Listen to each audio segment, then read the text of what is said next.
Hi there, I'm Michelle the Painter, and this is Paint and Sip at Home.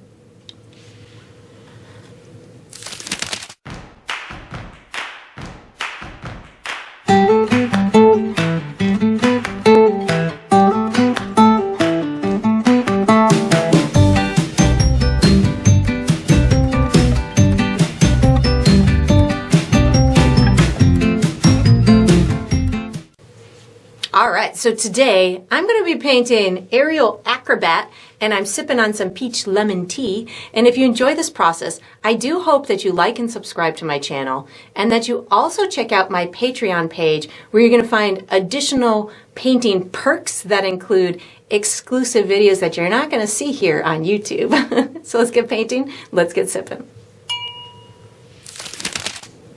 Alright, so for my materials today, I'm going to be using a stretched and primed 16 by 20 inch canvas. If you're painting along with me, you could certainly switch up the size, but that's what I'll be using. I'm going to be using acrylic paint today.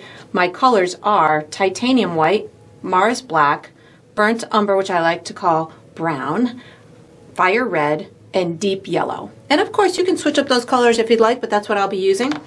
For my tools today, I have a white piece of chalk that I'll be using for some drawing, and then I have 3 brushes from my personal brush line, which is Michelle the Painter brushes. I have a 1 inch wide flat bristle brush. I have a number 5 round synthetic brush, and I have a number 1 round synthetic brush. And I will refer to these as small, medium, and large as we go through the painting process. And of course, you can switch those up if you'd like to. If you're painting along with me, you're probably going to want to have a cup of water for washing your brushes, as well as a paper towel for drying your brushes. And down below this video, in the video description, I will be providing you with a few additional resources that can help you throughout your painting process. One of them is a link to my shop where you could purchase the same exact paint kit that I'm using, or you can purchase the brushes individually and other great paint supplies that I like to use. That link's there for you. There's also a link where you can download a free image of the final painting. So you can print that and use it as visual reference as you go through the painting process. And there's also written step-by-step instructions down there for you as well. And that's all we're going to need today. Alright, so what we're going to do for the first step is we're going to paint a base coat onto the canvas. I'm going to use my large bristle brush to paint, but I'm going to use my medium brush to pre-mix myself a custom color. I'm going to be doing a mid-tone, medium, warm gray color as my base coat for my background, so that way I'll be able to add some atmospheric dimension to it and make my acrobat really pop out from the canvas. So I have pre-mixed my color down here. The color is just a medium warm brown or gray color. How I got to it was a combination of brown, black, and white. So I used a lot of brown paint and then just a little bit of black. I don't want it to go too cool of a gray color. Let me just stick this over here so we can get it in a smaller way so you can see how I'm doing it. And then just a touch of white. The white will quickly make it light really, really fast. So just add the white a tiny bit at a time. Same thing with the black. Just add the black a little bit at a time to achieve the color that you want. That's actually even just a little dark, so I'll just add a little bit more white to it to get it into the tonal value that I want. So that's looking pretty good in through there. And once you've got the color that is nice to you, it doesn't have to be the same color as mine, I'm just going to use my large brush and apply a full coat onto my canvas. I will be doing, in the second step, we're going to be doing another layer to this background. So as you're going through this first layer process, don't feel the need to make it perfectly flat of a color. You can certainly have some streakiness to it, or areas that are a little bit lighter or darker, because the next step that we'll be doing will take care of all of those imperfections, because we're going to be doing an entire second coat on this with this base color plus some additional colors to it. So if you're pre-mixing your color as I did, just make sure that you mix enough so you'll have a little bit for step number 2 as well. And then once I've got this all on here, what I like to do is I like to just take my brush and do these really long sweeping brush strokes across. This will help me level out my paint, and it'll also help me get any spots if I might have really missed them. Again, it's not terribly important that it's super perfect at this stage, but this helps you to get it a little bit smoother. And then we're going to use this same brush for the next step. So once you've got this done, you can wash and dry that large brush and get ready for the next step. All right, so what we're going to do for the next step is we're going to be painting some atmospheric dimension. I do recommend before you start this step that you make sure that your canvas is dry. So this is the time where you get to take an extra long break if you'd like to. Or you can find some kind of fun fanning method to get it dry, or you can do as I did and just whip out a blow dryer and get it dry that way. So what I'm going to be doing is I'm going to use my large bristle brush to paint, but I'm going to use my medium brush in order to mix a custom color, which I have already done. This will be my highlight color that I'll use in the middle of my canvas. So on my palette, I have this custom color here. How I got to this and the colors that I'm going to be using are my background gray, brown, a good amount of brown, and a little bit of white. We'll also use black in a later part of this step, so those will be the colors that we're using. And then I just spin these 3 colors together, which again was the gray, brown, and white, and I'm creating a lighter version of this with a little bit more warmth in it, which means I just have a little bit more brown in it. So this is the color I'm going to be going for the highlight color. Once I've got that, I can put my mixing tool away. I'm going to take out my large bristle brush and I'm going to take my, I'm going to call this tan. This tan color I'm going to use in the center of my canvas. So I'm going to put a big area in the center, pretty large of an area, so somewhere in through here. And then what I'm going to do is I'm just going to kind of let myself run out of paint and let it kind of blend out into that background color. It doesn't have to be a perfect blend. This is just a way to get a nice gradient going, allowing for it to be pretty solid of a color in the middle, and then you can just kind of with a dry brush just kind of rub it out. And then once you've got it pretty well dispersed and you've got these soft edges around the side, that's when you can start introducing onto your brush that background color, and then it'll you'll be able to get this to blend in pretty well. So I'm not going to wash my brush, but I'm going to pick up that background color and I can start to kind of almost go around this center area with my background color, and that'll, you go a little bit farther out than that blended area or that softer area, and then you just kind of back it into the center area. So I don't use a very firm pressure on my brush when I'm blending it back in. That way it can kind of see some of that lighter tone underneath, but if you feel that you need or want to add more of that lighter shade to it in order to get it to blend, you could certainly have both colors on your brush at the same time, and that will help you to get a softer blend as the two sections kind of meet. But you might be able to get it to blend the way that I'm doing here. If you need a little, assistance, you can always, like I'm picking up a little bit more of my highlight color, my tan, just on this side I didn't feel that it was blended enough. So I just picked up a little bit more of that highlight color, and then I just lightly blend it out into the background color. And again, it doesn't need to be perfect because this background is definitely not our focal point. The focal point is going to be our acrobat. So as you're going through this process, know that if your background doesn't come out perfect, it's okay. It's just the background. It's not gonna be as important, or take up as much attention as the acrobat itself. So I'm gonna continue to pick up my dark gray or my background gray just to get this all blended out towards the edges.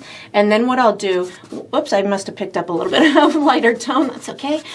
Once I've got this all blended out towards the edges, I will start introducing some black around the edges in order to give it even more dimension as it's kind of going off the canvas. You could envision this to have whatever kind of performance stage or setting that you want. If you want there to be lots of spotlights everywhere pointing on your acrobat, you could certainly make this have lots of like glow dots and things of that nature. It's going to be just a visual preference on your part. If you want there to be, maybe you want to have a high wire behind her or have any kind of other circus type of acrobatic apparatus that you feel would, enhance your painting, or you want to keep the simplicity like I have and just have your performer in the middle. So now that I've got that done, I'm going to start picking up some black paint. And I'm going to give these exterior edges a little bit of darkness. I didn't wash my brush, so this is just going to blend right into that background color. If you wanted it to be more striking or darker, you could certainly let it dry, let that undercoat dry, and then just add some more of this black around the edges. Again, going to be a personal preference on your part. You may not even want to have this darkness around the edges. So whatever you're feeling, you can have this going straight up the sides. You can have it in the corners. You can have it at the top or the bottom, whatever works for you. And then we're going to be using our piece of chalk for the next step. So once you've got your atmospheric dimension all set, you can put this large brush away, take out any kind of drawing utensil, and get ready for the next step. All right, so what we're going to do for the next step is we're going to draw our woman. Acrobatic, upside down, position, in motion. It's not going to be hard at all. Just kidding. I'm going to guide you through a series of markers and basic shapes. I do again recommend that your canvas is dry before you start this step. I'm using my piece of chalk. You could certainly use any drawing utensil that is comfortable to you, or you could just use paint and freestyle it and cross your fingers while you do it. So what I'm going to do, again, guide you through some markers and we'll connect them and some basic shapes, and hopefully by the time we're done we'll have something that looks like a woman upside down hanging from some fabric. We'll put the fabric on later too, so don't worry about that part now. So what I'm going to do is I'm going to find myself the center of my canvas, top to bottom, left to right. So for me, that's right about in through here. And then what I'm going to do is I'm going to give myself a little bit of a curved line that's about 1 inch wide going up just a little bit to the right hand side. So something like that.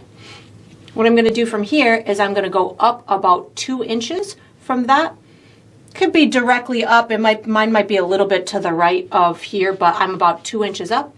And then what I'm going to do is I'm going to connect this dot to here. This is going to be the arch or arc of her back. Think of this mark that we just made here as her waist. I'm going to put a little arc, and then this goes into her shoulder. So this is going to be our left shoulder of her, but it's actually her right shoulder, and this is her left shoulder. So here I go. I'm going to bring this in just a little bit, and then just kind of come down and meet this marker in through here.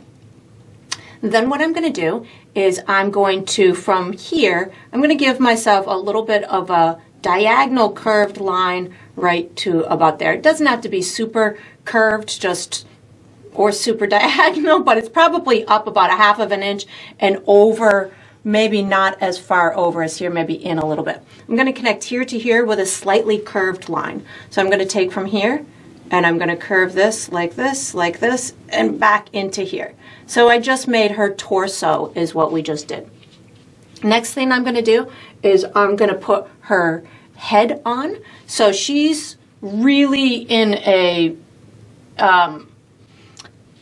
bendy position. I don't know what else to call it as that. So her head is kind of, the back side of her head is over here, and we won't see the front side of her head because it's going to be covered by hair. So I'm going to put a little neck on here. I'm going to bring it in from this shoulder a little bit like that, and then in from this shoulder, just a smudge, not much at all, but a little bit, something like this. and then I'm going to put a curved line on here for the top, for the back side of her head. From here, what I can do, I'm going to loosely put her hair on, so I'll have a place to build her arm and stuff around. So I'm going to bring this down and just kind of cross it over here, and then just give myself all these fun, just little marks in this direction, just to give myself a place where her hair is kind of flowing off of her head. And again, that'll look much better later when when you're done. So I'm going to put this arm on her. This is going to be her right arm, but it's on our left. So this is going to be her shoulder area in through here. So we're going to bring it off of here. What I'm going to do, just so I have a point of reference, again, this is the center of my canvas. So if I go about halfway between that and the edge of my canvas, which for me is somewhere in through here, and then I go up about to the middle of her torso. So the middle of her torso somewhere in through here. So if you kind of intersect these 2 points, give yourself a little bit of a marker. That's going to be like where her thumb is going to go. What I'm going to do is I'm going to just give myself a little bump like that for her thumb. I'm going to give myself, this will be where her fingers are going to go. She's holding it like this. So we're just going to see her knuckles. And then I'm going to connect these two to her shoulder.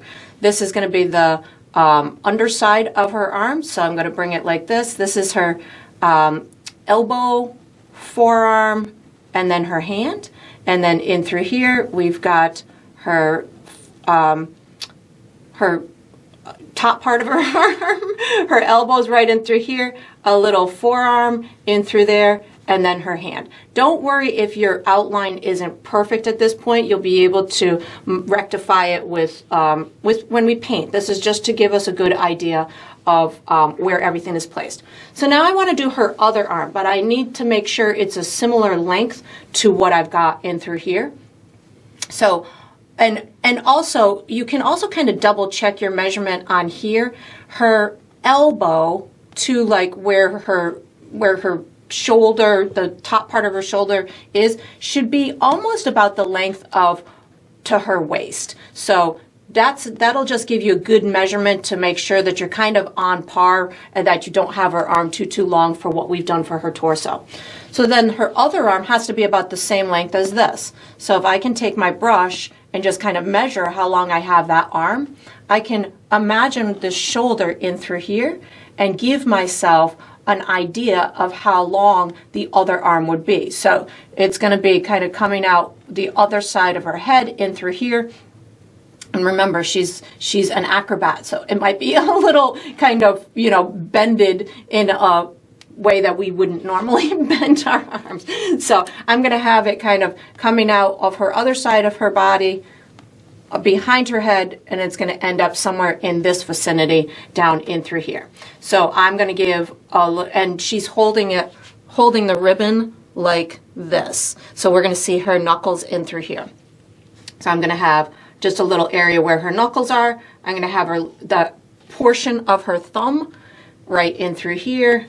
And then this will be her hand, and her forearm goes up in through here. Again, don't worry about it being perfect at this point, just gives you an idea of where it's going to go. Now I want to put her legs on. So I'm going to do her far leg first, but I wanted to kind of make sure it continues from her torso. So what I'm going to do, again, I'm going to find myself, if this is about the center of my canvas, left to right at this marker in through here, I'm going to kind of go directly over to the right hand side, almost halfway. So this is about halfway between here and the edge of my canvas. I'm about 3/4 of an inch to the right of that, and up just a smudge is where her knee is going to go. So that'll give you a point of reference for her knee. Her toe is going to be, let's see, this is halfway up or down my canvas. Her toe is lined up right at the halfway point, and it's about 1.5 inches away from the edge of the canvas, somewhere into here. So that's where I'm going to put her toe.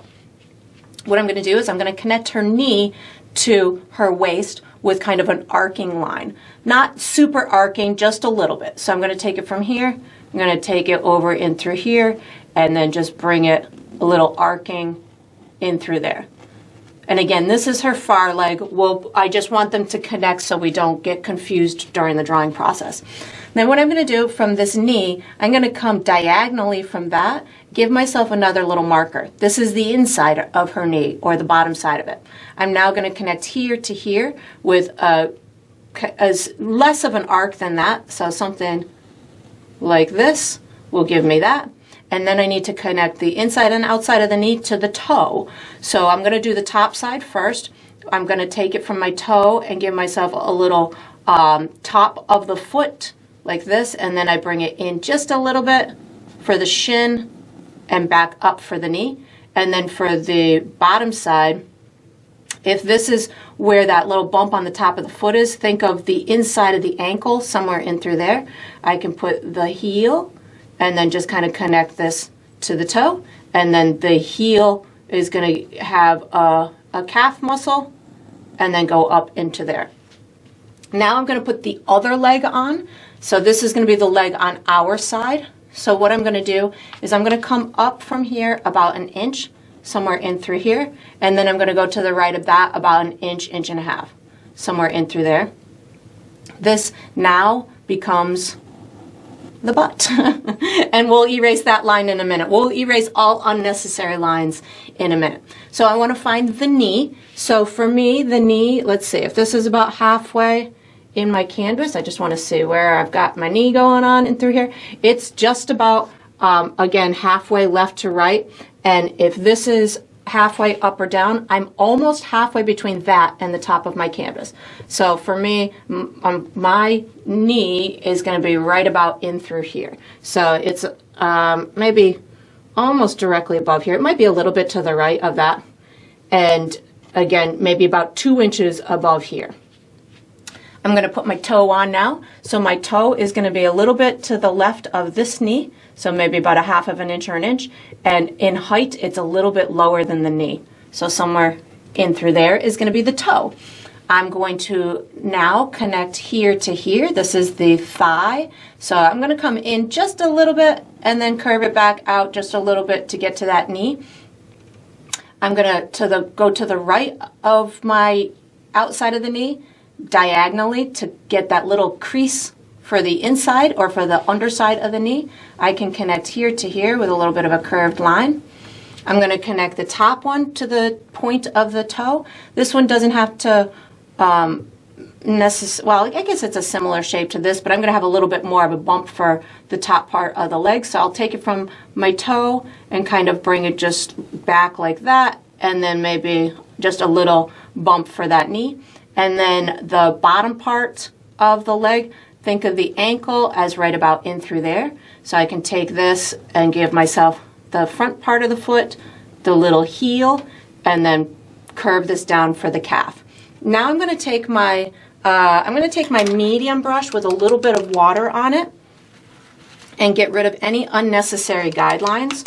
So for me, this is an unnecessary guideline, and this shoulder is unnecessary in through here, and this neck is unnecessary. I am going to put some clothes on her too, so she's going to have some shorts. So we've already got the top of her shorts right at her waist. I'm going to come up this leg a little bit, give it a curved line like that, and I'm going to come down this leg a little bit, give it a curved line like that, and then she's going to be wearing just a little halter type of a top, so right below, well, above her arm, but it's below on her. I'm going to just give a little curved line like this for her halter top, and then it's going to come out like where her shoulder is in through here, just around her back. And that's all I'm going to be doing for my outline. You can certainly make any adjustments that you feel are necessary. Again, it does not have to be perfect at this point, just something that will get us started during the painting process. And I'm going to be using this medium brush for the next step, so you can, if it's dirty, just wash it and dry it and get ready. All right, so what we're going to do for the next step is we're going to paint the base coat for my Acrobat. I'm using my medium brush. You could certainly use any brush that's comfortable for you. The colors that I'm going to use are black, brown, red, yellow, and white. And what I'm going to do is I'm going to be doing a base coat on her clothing of black. I'll do black and brown as a base coat for her hair, and we're going to make a custom color for her skin tone. So you could certainly make any skin tone that you would like to do. I tend to steer my skin tones to my skin because it's an easy reference for me to use, but again, you can do whatever you'd like. I have pre-mixed myself a skin tone on my palette here, which is right here. I do recommend as you're building a skin tone that for the first layer of skin that you can steer just a little bit darker than you want that end result to be. It helps you to add highlights and shadows to it. So this is the color I have here. How I got to this is about equal parts of brown, red, yellow, and white. So not a lot. I don't need a ton of it. She's not a huge object that I'm painting, but enough for me to maybe put 2 layers on her. That's a little bit dark, so I'm going to just pull a tiny bit more white into it. And then once I have that color, that looks pretty good. You can even like take it and paint your own skin to see like how close it is if you want it to be similar to your own. That's just a quick little, hack in order to get a good skin tone. So once you've got that, what I'm going to do is I'm just going to paint in all of her skin tone areas. So this is going to be her arms. You can paint it right into where you feel that hair is going to be. As you're doing this, you might find that your outline that you created with the chalk is not exactly where you wanted it placed. So if that's the case, just leave some of that chalk mark, or if you wanted it bigger, you can certainly make the object bigger. But if you want the object to be smaller, just leave your chalk mark visible, and you can erase it with water afterwards. So don't feel obligated to stay or to do exactly what your outline is telling you to do, because all things can be modified, especially with chalk. It can be easily erased. I also tend to leave a little bit of that outline around there, so as I'm going through the painting process, I don't make the object too big. Sometimes once that outline is gone, you tend to make things larger and larger, so I sometimes opt to leave it there for a while until I don't feel I need to use it anymore. So in through here, this is going to be her arm, the back of her neck, or the back of her shoulder area, or the top of her back. It's tough calling out these body parts when I'm looking at this person upside down, but this is her shoulder in through here. I've got her neck here. I'm going to pull her skin color into the back of her head, so that way I can have the hair overlapping the neck color, the skin color on the neck. And again, don't worry if it's not totally perfect here, because you've got another step to go on this skin later on. So this is going to be her hand over here, just holding onto the ribbon. This will be the side of her hand. I've got her little thumb or thumb knuckle that's holding on to it. That looks pretty good. And again, everything can be modified during the painting process, so don't feel that yours has to be exactly as mine. You can certainly shape her whatever way you want. I've got her pretty muscular because I think that, somebody who can do this must have a couple of extra muscles on their body to help them along, or, some good dexterity and flexibility. So that's pretty good. And again, you don't have to worry about it being a perfect fully rendered first coat, because we've got the future steps that will take care of any streakiness. And I am going a bit slower just because I want to get these edges to be in the shape that I want them to be. So I am kind of taking my time. As I come towards this belly, it doesn't have to be perfectly straight or perfectly round. She's got muscles, so you can certainly kind of give her abdomen, and then maybe her ribs sticks out a little bit, and then as you come down into here, maybe her chest sticks out a little bit. Up to you. You don't have to make it perfectly smooth along that edge. Same thing as I'm coming into this back. If you feel that you want it to curve in more and have more of an arc in her back, feel free to do so. You can also create those kind of illusions like the arc in the back with your highlights and shadows, which we'll be doing later as well. And the clothing I will be pulling out past her skin. So if you're afraid that you're gonna not paint all the way to the clothing, you can certainly bring that skin down a little bit further, so when you do get to the clothing, it will overlap that skin and it will look a lot more natural than just two objects next to each other. And then I'm going to go ahead and paint her legs, and again, just trying in my head to think of, you know, how these pieces of her body would naturally be. I feel she'd have a pretty big thigh, so a thigh muscle, so just making sure I try and incorporate that so it looks, you know, in my head like this, you know, person could certainly handle being put in this position. And then of course I'm gonna this will be like her knee bump bone thing, the thing that is underneath the kneecap. Then I've got, oops, that made a little bit too big, her shin. It was probably, I think I need to back that off with my finger. There we go. I bumped that out just a little bit too much. And again, in areas like this knee, where it's going to meet the calf, this back part in through here, you can certainly keep the evidence of your chalk mark to help you along in that spot, so you don't lose where the idea of where you wanted it.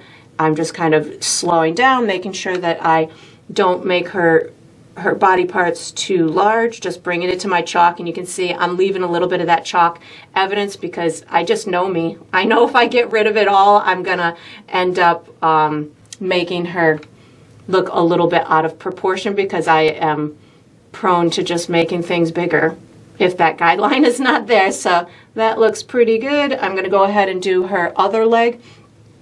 And again, I'm just doing a flat coat of her skin tone right now.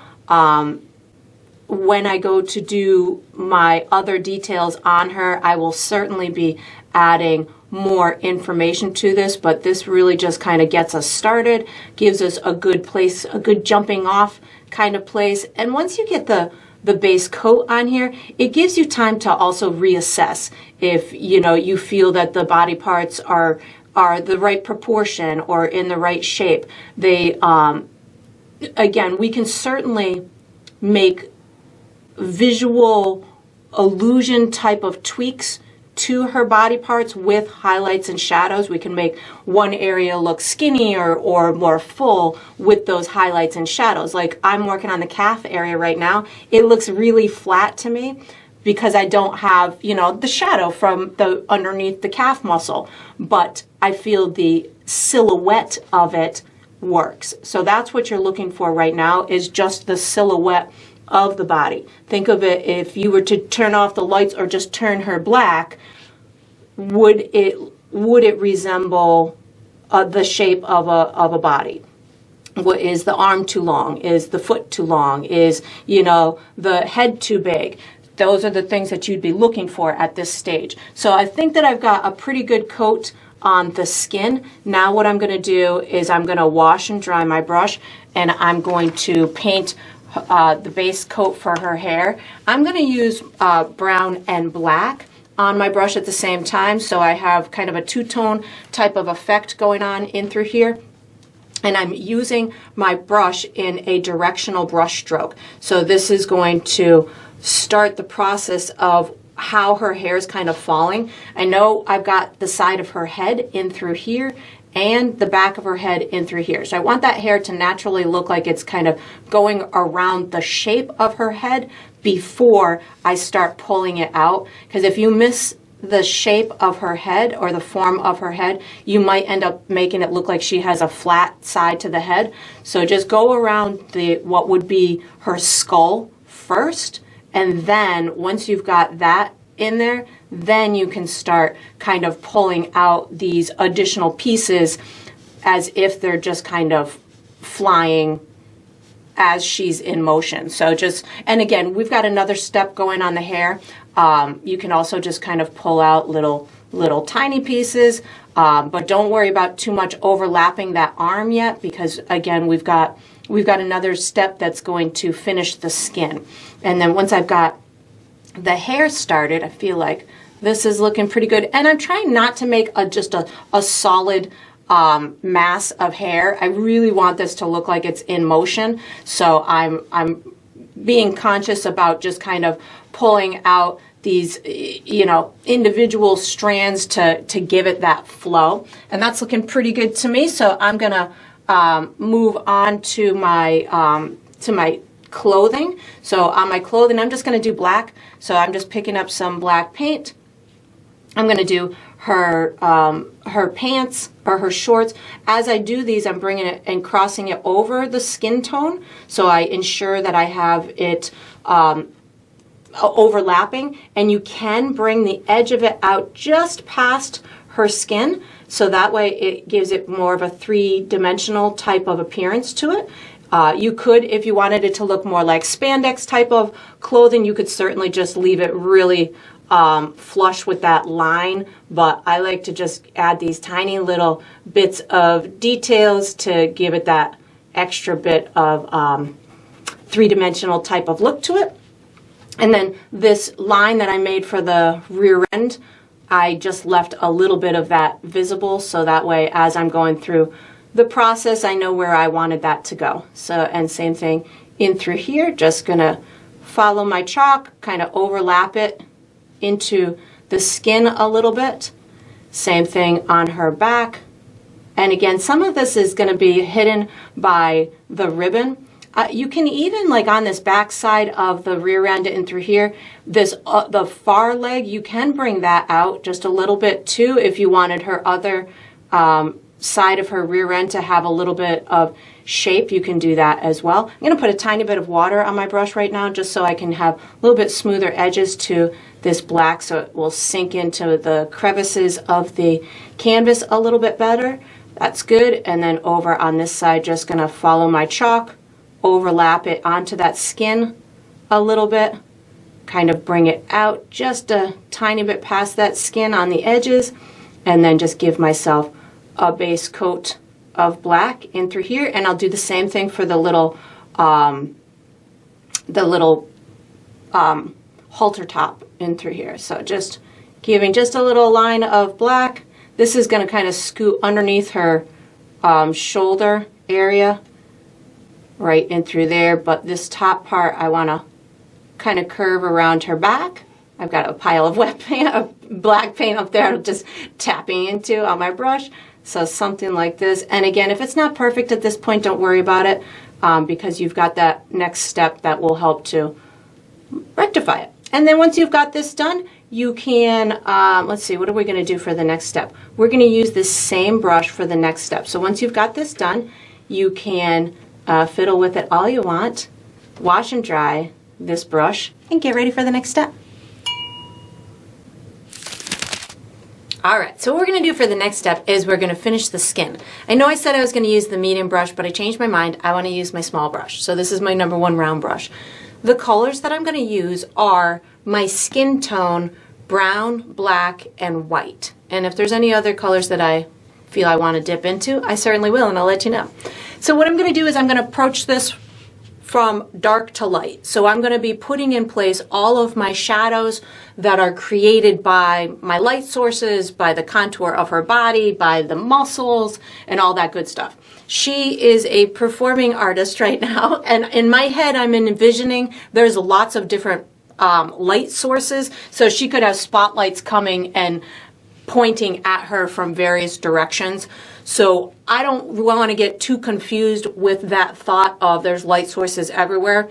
So I'm going to be focusing most on the contours of her body in my knowledge of, where the muscles are, and making sure those shadows are in place. And then I'll be putting some extra little highlights, thinking that, a lot of the light source might be coming from the top. So I'll put some highlights on the top side of her body parts and accentuate the shadows on the bottom side. So I'm going to start with the dark areas and work my way to the light. I'm going to be starting with a little bit of brown and black on my brush at the same time. I don't need a lot, which is why I'm using a small brush so I can control the quantity of paint that I'm using. Brown is definitely going to be a safer color to use than black, so if you're nervous about the shadows, you can certainly start with just brown and then add the black to get it to go into darker areas. I'm going to start in her back.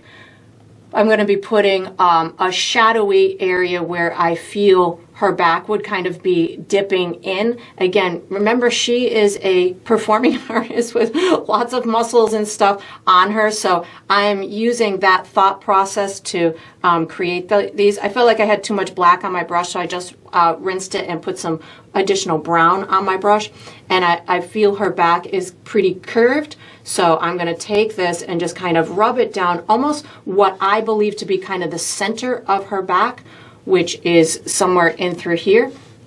I'm crossing right over that that halter top because I can paint back on top of that. I just want to make sure I got the good form in her body. I'm just kind of rubbing this in so I have soft edges to it so it blends into her skin tone. And then I'm going to put some on the back of her neck. So I'm using mostly brown on my dirty brush right now.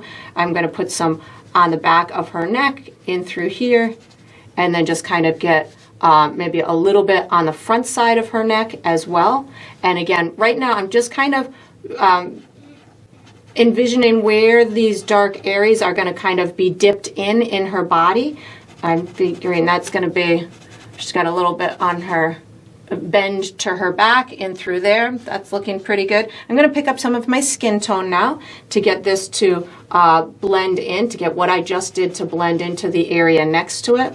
So this is my skin tone, and I'm just kind of almost overlapping those two sections so they blend in well. I like to use the side of my brush as opposed to the tip of my brush as like a blending tool as I go through these type of processes. You could use small bright brushes or blender brushes to do the same, to get the same effect. I'm thinking that that's pretty good down the side of her neck. I'm going to put a little bit of brown on this arm right in through here. So I just picked up some brown on my dirty brush. I didn't wash it, and I'm just going to kind of put this down like the center of her arm in through here. I'm feeling like her head is casting a shadow on her arm a little bit, maybe a little bit more brown. And I'm cautious with these shadows because I'd rather have to add more. That was a little bit of black, unintended there. I'd rather have to add more paint than to take away like I'm doing now, but that was a misstep on my palette. I dipped in, there must have been a little bit of black in that area. I'm putting just a little bit down in through here. That's looking pretty good. I feel like I would have a little bit also underneath her hand right in through here from just naturalness. Maybe a little tiny shadow in between those fingers too, but nothing much. Those are just the knuckles. Maybe a little bit down on this bottom side of the thumb. That looks pretty good. I'm going to wipe my brush off, pick up some of my skin tone just to make sure that that shadow blends in with whatever skin tone I'm using here, or blends in with that shadow. And again, when I do this type of skin effect, especially on a small person like this, I don't really need to do a whole heck of a lot to make it look pretty natural. I'm just looking to get the, this side of her neck might be more evident, so I wanted that to stand out a little bit more, so I left it a little bit lighter. I just put a little bit more brown on my brush just to get this to go into the hair a little bit more. On this arm in through here, I'm going to put just a little bit of brown on my brush so I can get the muscle in her upper arm to kind of appear as well as her shoulder. So I've got her shoulder kind of in through here. That's going to go into her back. She's going to have kind of this muscle down her arm in through here. Her elbow is going to be showing in through here as well. So I'm just going to kind of put little shadows in the elbow and around, like the little pieces in your elbow somewhere through here. If mine you know, was a good model for this. And then I'm going to just put a little bit of this brown on the bottom side of the arm in through here. Let's see, maybe somewhere in through here and in through here. And then I'm going to get it to blend into my skin tone. So I just wipe my brush off, and I'm going to get this to blend in with my skin tone. That elbow was a little bit aggressive, so we're going to just kind of tone that down a little bit.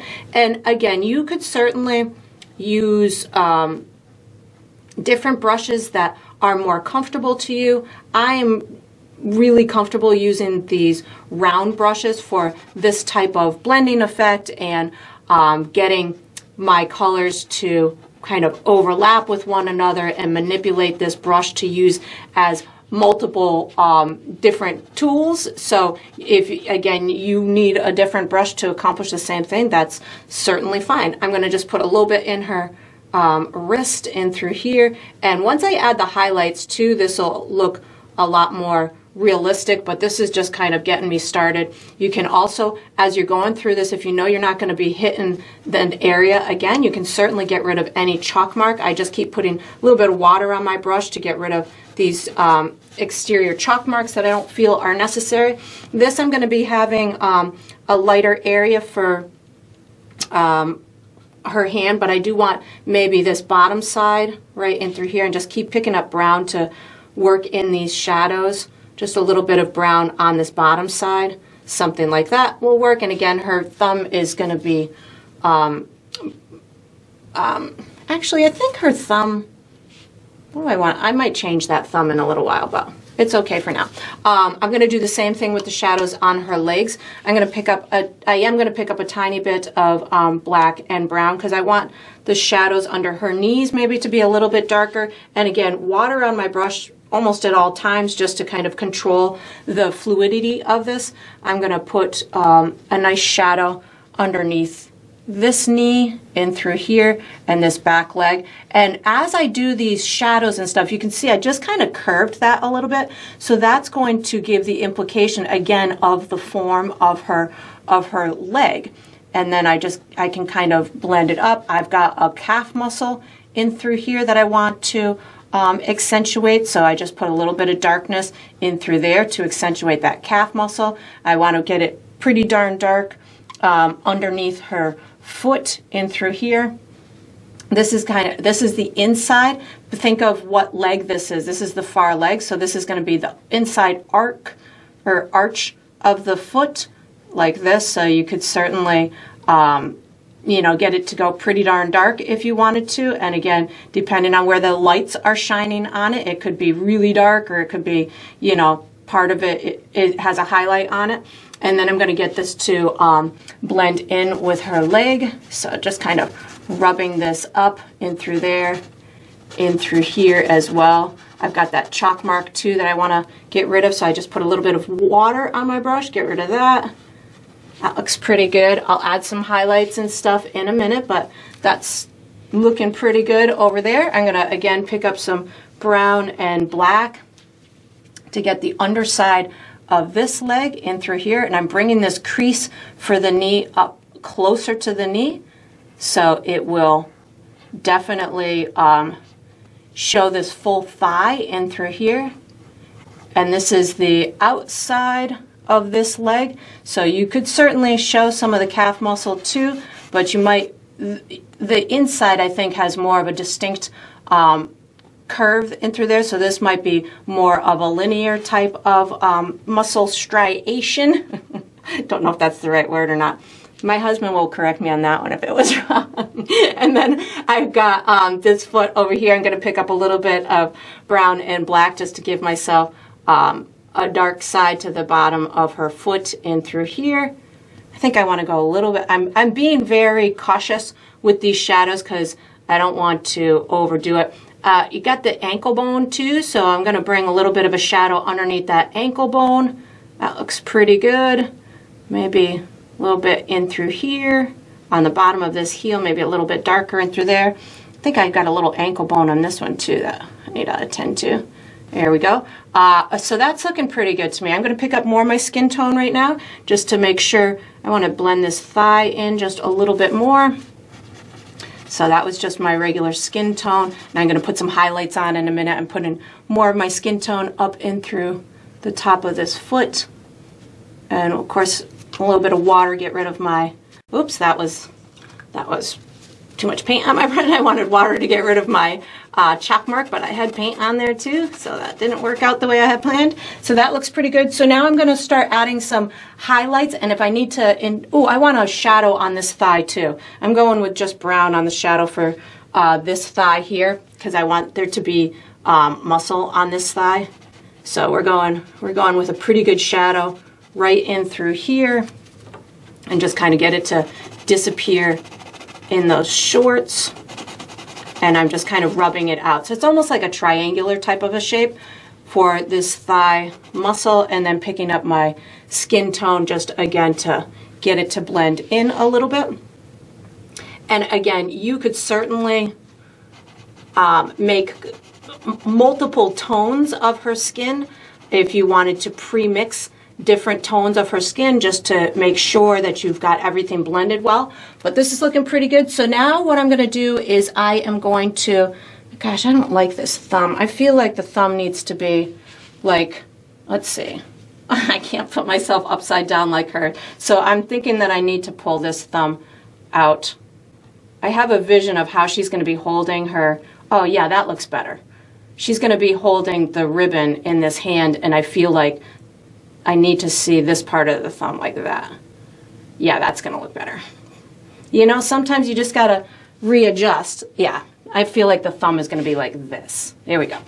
So I'm going to pick up some of my skin tone plus a little bit of white to add my highlights. Again, you could certainly add, make a lighter version, but I'm just going skin tone plus white. I want a bright highlight on her belly and through here and all down this right-hand side like this, and I'm going to blend it back into that darker area. So again, depending on whatever skin tone color you have gone for, you might want yours lighter or darker, whatever works. I'm putting a little bit of water on my brush right now. I don't want this to go too far back here, but I definitely want it to look like she's got some form on her body. So adding this gradual kind of highlight coming around her back will help do that. I'm going to do a little bit on this bottom hand. I don't want to do much, but just a little bit on these fingers just to give it a little highlight from whatever the light source is. So I'm going to go more top side of the hand, something like that, and then just make sure it blends down into these fingers in through here. So not much, just something that will give that bit of a highlight. Same thing with this arm over here. I don't need to do much, just adding a little bit of highlight on the top side. Definitely on let's see, right in through here. Do a good highlight, maybe a little bit in through here, and then pick up my skin color just to blend it out. Maybe a tiny bit on this little elbow part. And then I think I want to puff out that shoulder a little bit, so I'm just kind of pulling this back so I have more form on that shoulder area. So that I'm just adding just a wee bit of lightness right in through here because I felt it was a little bit flat. So I wanted that shoulder to pop out a little bit more. That looks pretty good. Her hand up in through here is going to be hidden by the cloth. So I don't, again, need to do much, but I feel that there will be a little bit of a highlight here. So just that's my skin tone plus a little bit of white. I'm not even concerned about knuckles or anything like that because you're going to, that's not where the attention is going to be. It's going to be on her body and on the big red flowing fabric. So don't feel the need to overdo these little details of fingers and knuckles and things of that nature. But if your brain tells you you need to, then you can go right ahead. I just put a little bit of water on my brush just to get rid of my chalk mark, make sure I've got her in a believable shape. That looks pretty good, or form. I'm going to go with this leg over in through here. I got some chalk that I want to get rid of. So again, I'm going to just pick up my skin tone plus a little bit of white on my brush at the same time. I definitely want a highlight on her knee in through here.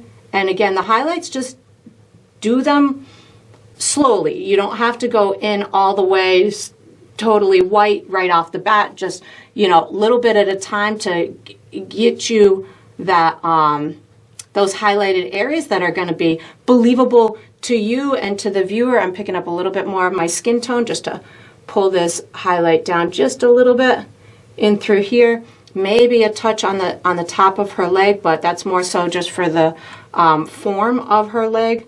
I don't really need that to be super duper bright, but that's looking pretty good.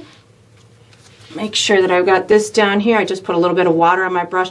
This is the time, again, I'm getting rid of some of my chalk marks so I can make sure that I'm seeing everything I need to see the way I want to see it. So I'm just putting a little bit of down here. The chalk was a little bit distracting to me, or can get distracting to me as I'm coming into these final stages. So you'll see me often just kind of put a little bit of water on my brush to get rid of these chalk marks so I can make sure that I have everything where I want it to be. So I just need that last leg. I'm going to put a little bit of my skin tone plus white on my little tiny brush here.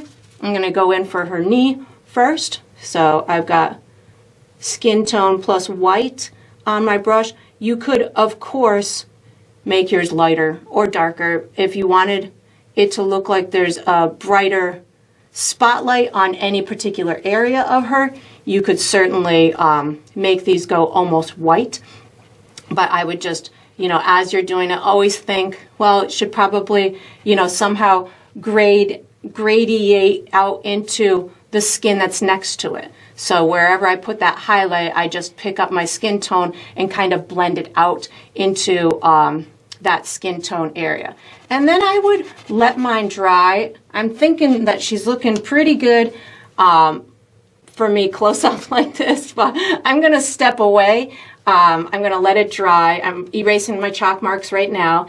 And if there's any areas that I feel need a little bit more amping up, like I feel like I might put a little bit more shadows under a couple of these areas, like the back of her foot in through here.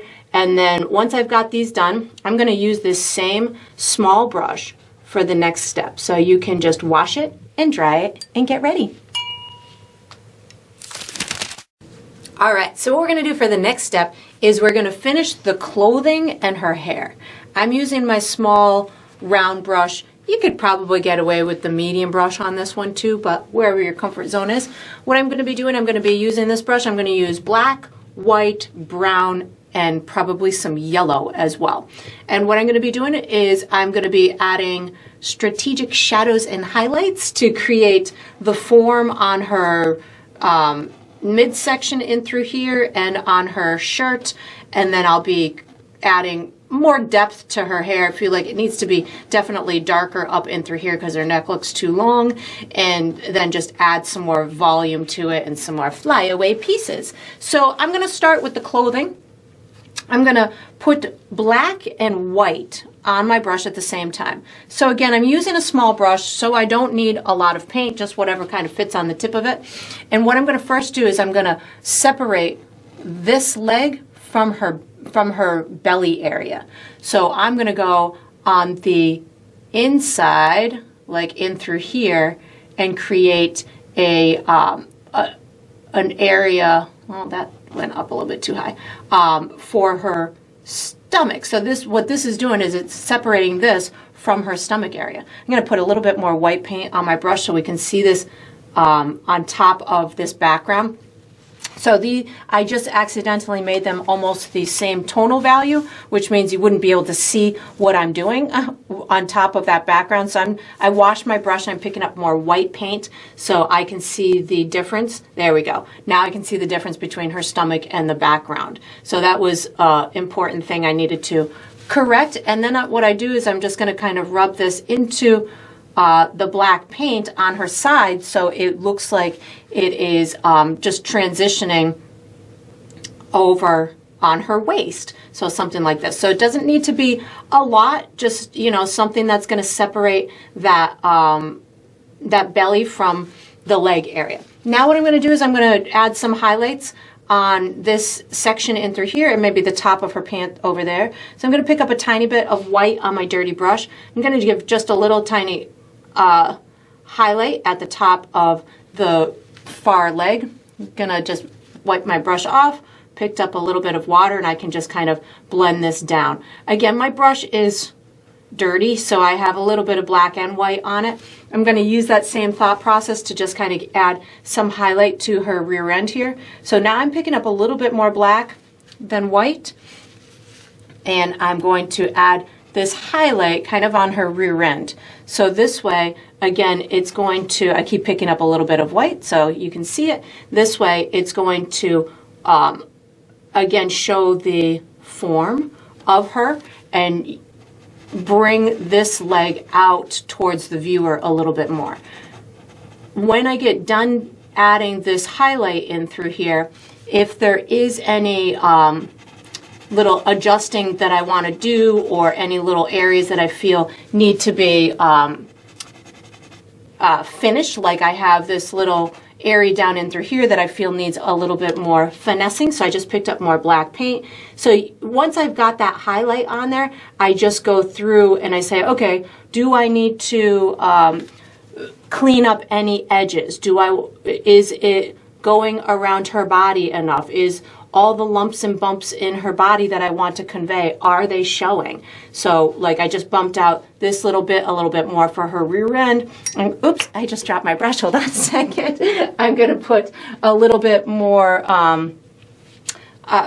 around her waist, this is just black on my brush, just to finish this because it looked a little unfinished.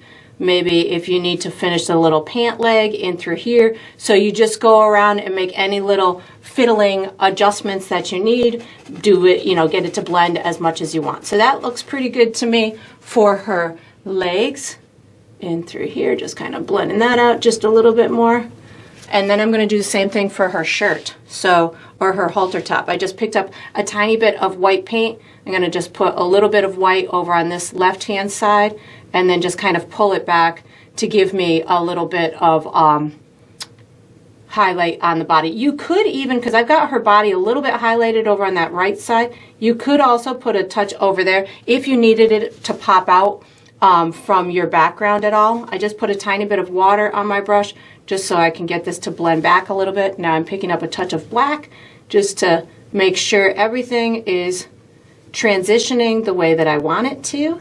So that looks pretty good. So now what I'm going to do, I keep wiping my brush off on my paper towel. That is one of my biggest tricks. It's not really a trick, but it's a process that I use to control the quantity of paint that I have on my brush. I'm going to put a little tiny highlight on her waist too. I feel like I want just an itty bitty bit right in through here. So again, anywhere you want to accentuate, yeah, that looks good. Like she's got it kind of like a little waistband or something. That looks cool. All right, so I'm going to work on her hair now. I'm going to wash and dry my brush just to make sure I didn't have any white on there. I'm going to start with some watered down black paint. So again, just black paint, and I'm touching my brush in water just to get it a little thinned out. I want to just make sure I have everything in here the way where I want it to be.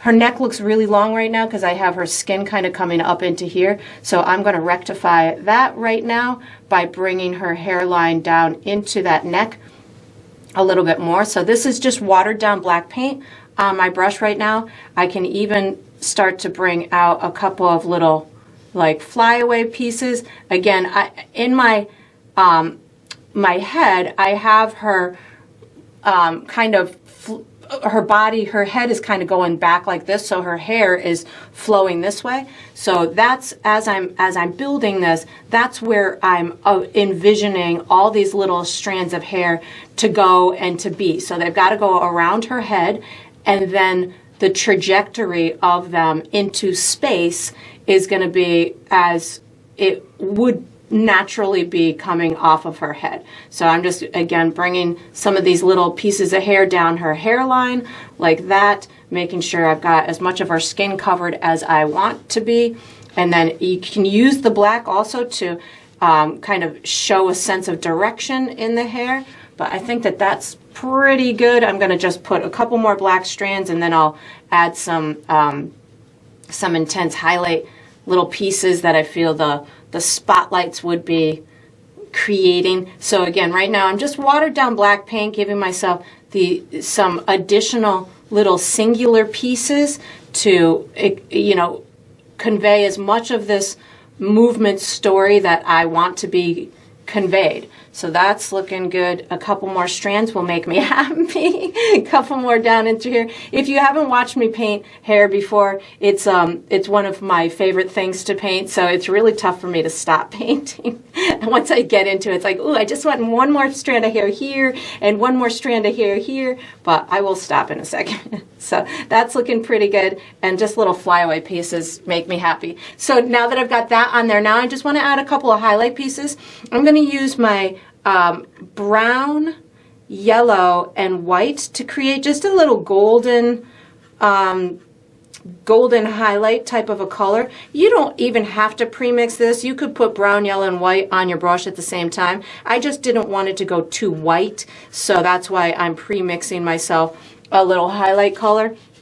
And I can use this in conjunction with brown and just bring a couple of singular type of pieces in the mix in order to give me as if a couple of these pieces of hair are just catching the light from whatever the spotlights or whatever the little lights in this scenery are. I'm going to pick up a tiny bit of white paint and maybe a little bit more yellow. I'm feeling like these don't have enough oomph to them, so I just picked up just a tiny bit more yellow and white, and I know I'm going to make one of these too much. I'm trying not to. You can even put little backlit pieces kind of in the in between the hair, something like this. Okay, that looks good. That's satisfying my little painterly eye. Yep. And then if you felt that you needed any more hair, definitely add it. I wipe my brush off, picking up a little bit of brown just to get enough, finish the movement over in through here to make sure it looks like it's all just swaying and pulling that way. And then once you've got this done, we are going to be using our medium brush for the next step. So you can put this brush away, make any little fiddling adjustments that you feel might be necessary, and get ready for the next step. Alright, so what we're going to do for the next step is we're going to paint the ribbon. I'm using my medium brush. The colors I'm using are red, yellow, and white, and I might use a little bit of black too if needed. But if I do, I'll let you know. So what I'm going to do is I'm going to hopefully put a piece of ribbon on here so it looks like she's not going to go falling down to whatever the bottom of the stage is. We got to secure her up there, and then we'll make her look like she's all nice and flowy. So you could certainly draw this out, but I'm going to be using a transparent paint, which is going to be the red. And if you have a firm drawing, even chalk, sometimes I find you can see that through this transparent red paint. So I'm just going to be using a freestyle. I'll tell you where I'm connecting it, and we're just going to let the fabric flow. I'm going to be using, initially I'm going to be using some watered down red paint to get a first layer on there to get it to go where I want it to go, and then we're just going to build the red. My fabric I'm using, I want it to look a little transparent. If you wanted a solid color fabric, you could certainly do that. I just, for this one, I love the red being transparent so we can see some of the background and it can kind of clump up and look more vibrant. So that's where I'm headed. So I'm going to start with some red paint, but I'm actually going to water it down to give it a very thin consistency so I have the transparency in it. You could certainly use liquid medium to do this. I'm doing it right on my palette here just to thin it out. I really want it pretty transparent. You could, again, use liquid medium if you want. I'm just using water so I can have this really kind of see-through type of paint. I don't necessarily want it drippy like water, but definitely very, very thinned out so I can see through it. So the first thing I'm going to do is I'm going to connect her to the top of my canvas. So on the inside part of this knee, somewhere in through here, I'm going to just make a little bit of a mark. This should be, her weight would make this top one pretty darn straight, unless she's swinging, but if gravity is kind of taking over, I'm going to make mine pretty straight. So I can use my brush as a measuring tool to see how far away from here the edge of my canvas is, and then come directly up from that and make myself another marker, and then I can just connect those two. That's going to give you a pretty straight-ish line, so it's not too wobbly, which again, you know, now that I'm thinking about it and saying it out loud, I guess it would work just as fine. And then I'm going to thicken this up. I'm going for maybe about 1/4 of an inch. It does, again, I'm not going for a solid color right now. I will be adding more solid lines to it in a little bit, but this is just going to start my transparent process. I'm coming right over her leg. You could even curve it a little bit and make it almost bunch up underneath this leg in through there. Once I've got that, I need to now connect this ribbon all over her body. So I'm going to have it coming on the other side of her leg. It's going to be coming out her thigh in through here, so it'll be like between her thigh and her belly, like this. It's going to wrap around her back, and she's going to be holding it in her hand here. So I'm going to take this and do it pretty kind of almost in an almost straight line, but I know there's going to be a little bit of a curve around her back, and I'm going to tuck it right where her halter is. I'm going to make this a little bit thicker, just in width, just so I can see it a little bit better. And it's tucked, and it's going around the other side of her, and it's going to come out over here in a wider way. So I'm going to take it from right about here. I'm going to connect this to her hand with a diagonal line, just like that. And this whole section in through here, I'm painting red, or my transparent red. So picture this ribbon to be bunched up, going around her body, and now it's kind of splaying out over on this side of her body. And I'm just going to bring it right to her arm and doing this long kind of brush stroke in order to just show the almost the pleats in the fabric, and bringing it right to her arm so it looks like it's on the other side of her arm. And again, don't worry if it's streaky, that's the whole point. So it looks like it's transparent. Just making sure this is kind of streaky on the other side. There we go. Then what I'm going to do is I am imagining this to also, let's see, so then that's going to go like that. She's going to hold it here, and it's going to fly this way. I think I want a second one coming out from here. So I'm going to imagine there's two up here, and she's going to be holding on to one side of it here, and then the other side she's going to be holding on to the other hand. So I'm going to take another piece of the fabric coming out at the same point of her thigh in through here, and I'm going to bring it right down and get it to connect with this hand right in through here. So again, two pieces. This is, imagine that to be two pieces holding on with her leg, and then they split at her thigh. I don't know how she's doing it, but she's doing it. she is a acrobatic, aerial acrobatic that has many talents to her performance. And then again, I'm just using my watered down red paint. I'm bringing this right to her hand in through here, and then I'm going to bring it out the other side of her hand right in through here. We'll take care of the other one in a minute. Bringing it right outside her hand here. I'm going to bring it right over that little thumb too, because now as it exits her hand, it's going to start to open up and get all nice and wide and flowy in the air. So I'm going to bring this down this this side in through here, and I'm bringing it all the way up to right about in through here. So this is almost as high as maybe halfway down her thigh. I'm going to give this just this big, huge, curvy type of line. It can be curvy, it can be wavy. I'm just imagining it to be flowing as she's moving. I'm going to put some, I'm going to bring it over here, going to do the other side of it, kind of coming up like this. This one's going to end up in this vicinity. So again, just kind of curving this. Yours, of course, does not have to be curved exactly as mine is. Once I've got the kind of outside and inside of it, I'm going to give myself this ripply type of top to it. And then before this paint up here dries, I'm going to just kind of pull it down like that. So I don't have a super firm line up at the top. This is going to make it look a little bit more like fabric, as opposed to it having a big seam at the end. I mean, I guess it could have a big seam at the end, but I want mine to look a little bit more kind of soft at the edge so it doesn't draw the attention to a firm outline. And then I just keep picking up my watered down red paint to give myself a full coat. I just picked up a little bit more water on my brush because I felt like my paint was getting a little bit too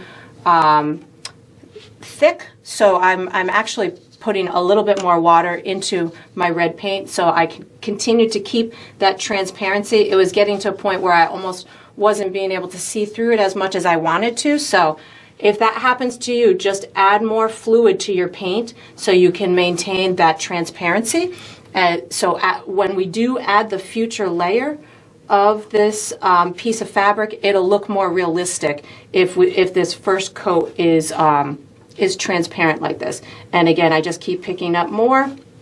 And if you have some thicker spots and some thinner spots, that's perfect. That's just going to start the building process of this beautiful piece of fabric. But I am using these long continual strokes where you don't see it stopping at any one spot. I'm really just kind of trying to use a continual brush stroke so that way it looks like a continual piece of fabric.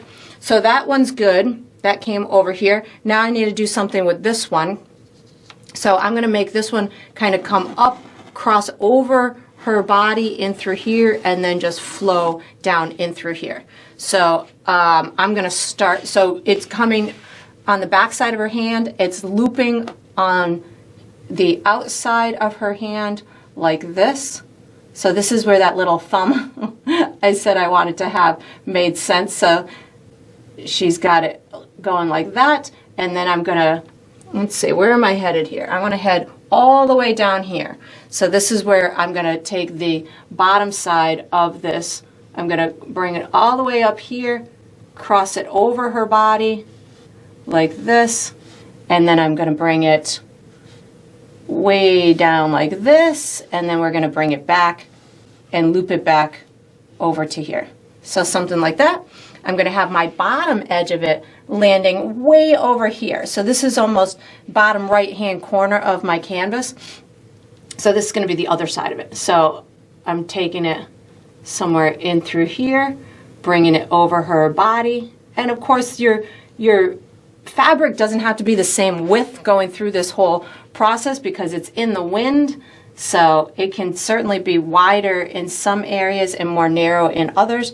And again, just trying to keep a nice natural flow to it, something like that.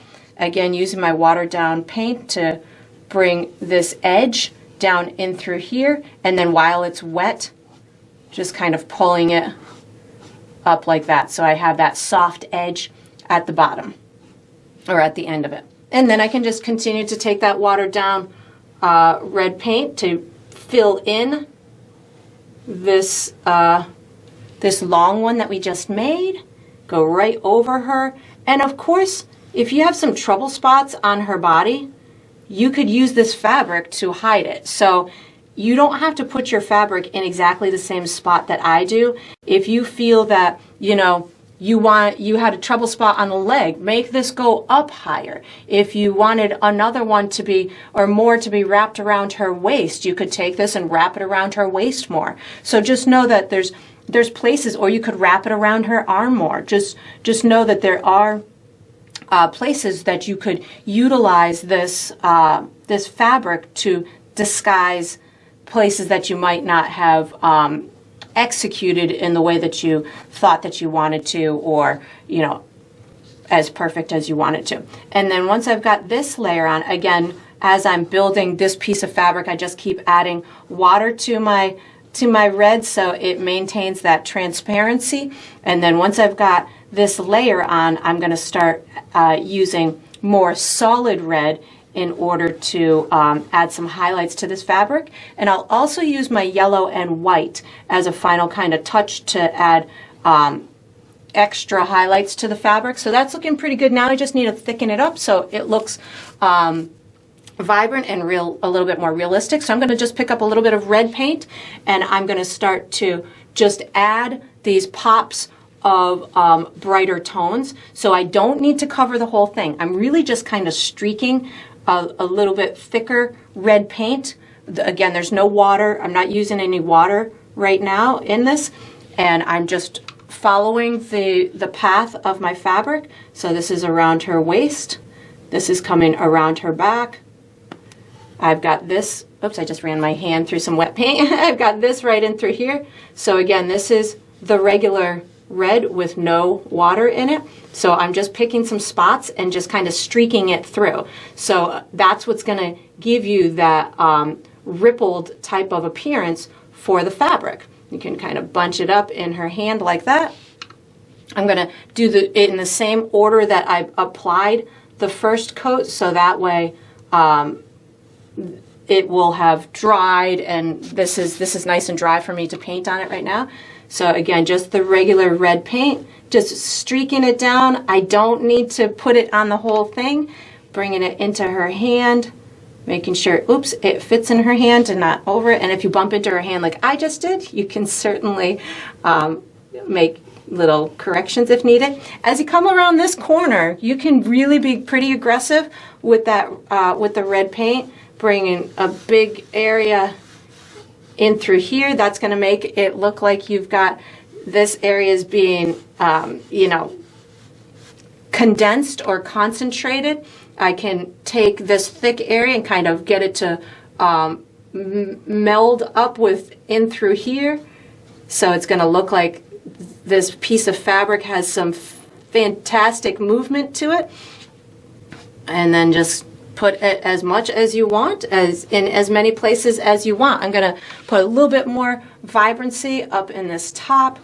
So you can see as I'm adding this second coat of red, it's creating this dimensional element to the fabric, and it's allowing it to look like it's got movement to it, it's got dimension to it, and all the wonderful things that we hope to have in our paintings. So it all gets done with red. Red's one of my favorite colors to paint with because it's so versatile with making these really cool effects. So I use it a lot when I'm looking to put some extra fancy in my paintings. So I'm going to put my second layer over here. And again, I want her hand to show through, so I'm just allowing for I'm just streaking this in. I'm not doing anything fancy, just putting an additional layer without overpainting. That's the only trick here. Just don't overpaint. Just use it sparingly and just add, you know, streaks of it here and there. As you get towards this wider area, you can kind of, you know, be a little bit more aggressive like I did over here,